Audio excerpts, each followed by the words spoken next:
Imagine saving hundreds of lives and then keeping it a secret for 50 years.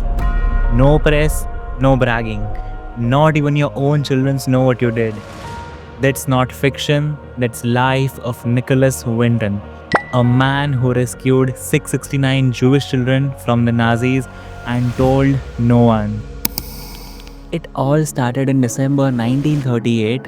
Winton was just 29. He was a London stockbroker. He was planning to go skiing in Switzerland, but then a call from a friend changed everything. Cancel the slopes, come to Prague. We need help immediately. He said Czechoslovakia had just been occupied by the Nazis. Jewish families were desperate. Parents knew they might not make it, but their children's, maybe they still had a chance. Nicholas didn't hesitate. He arrived in Prague and what he saw shook him. Families sleeping in train station, children barefoot in winter. Parents holding babies with no plan, no future, and no way out. And worst of all, governments were doing nothing. Nicholas decided if no one else will, he will. He set up a makeshift office in his hotel room, one desk, a typewriter, and a stack of forms. And a list, a growing list of names of children whose parents were begging for one thing: a way out. But there was no system, no blueprint. He had to invent the rescue from scratch. He forgot exit visas. He coordinated with British foster families to adopt children. He tried to raise money, begging anyone he could to sponsor a child. He even bribed officials to get permits through faster. Each child needed paperwork, a family, a train ticket, and a bit of luck. The first transport left Prague in March 1939. A small group of children boarded a train. Each one carried a backpack, a suitcase, and a tag around their neck. The parents, they waved goodbye, knowing they may never see their children again. And most never did. Over the next few months, Nicholas organized 8 trains in total. Children from all over Czechoslovakia were brought to Prague. They boarded trains to Holland, then boats to Britain. And on the other end, British foster parents were waiting with open arms. These weren't just numbers, these were lives, faces, dreams. And Nicholas was fighting for every single one. One final train, the 9th, was planned for September 1st, 1939. It would carry 250 children more. But on the exact day, Germany invaded Poland. Borders shut down. That train never left. Every child on that list vanished into history. After the war, Nicholas didn't tell anyone.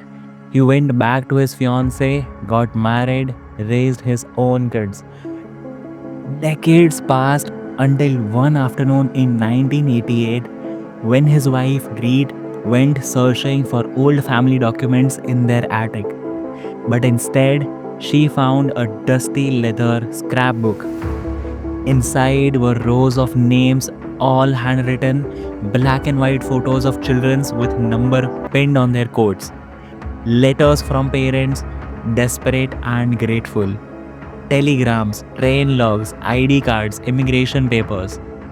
It was a time capsule, a secret record of 669 lives saved by her husband. She came downstairs holding it.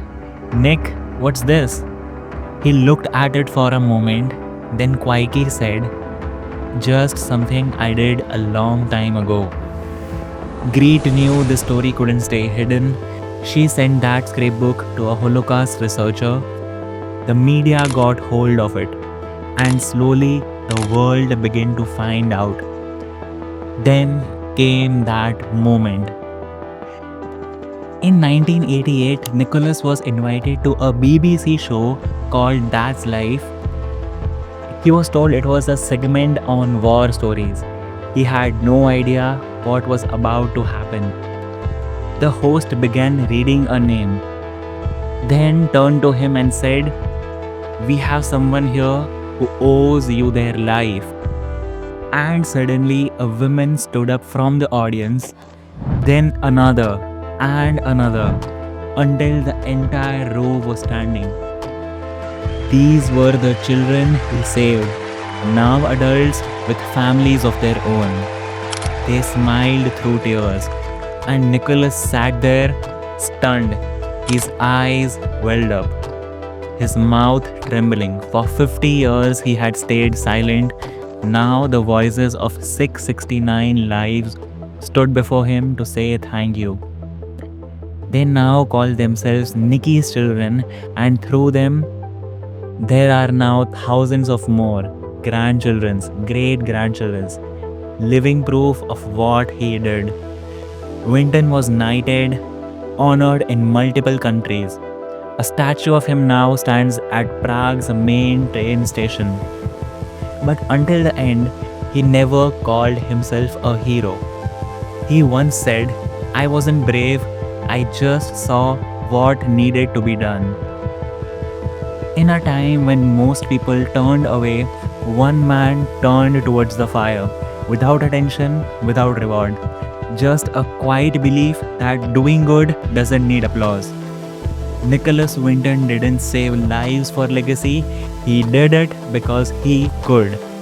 And maybe that's the kind of hero we need more. And from this, we are here at a conclusion that you don't need to be a hero to help someone, you just need to act while others hesitate. This was Basecast, real stories, real people, and what we could do out of it.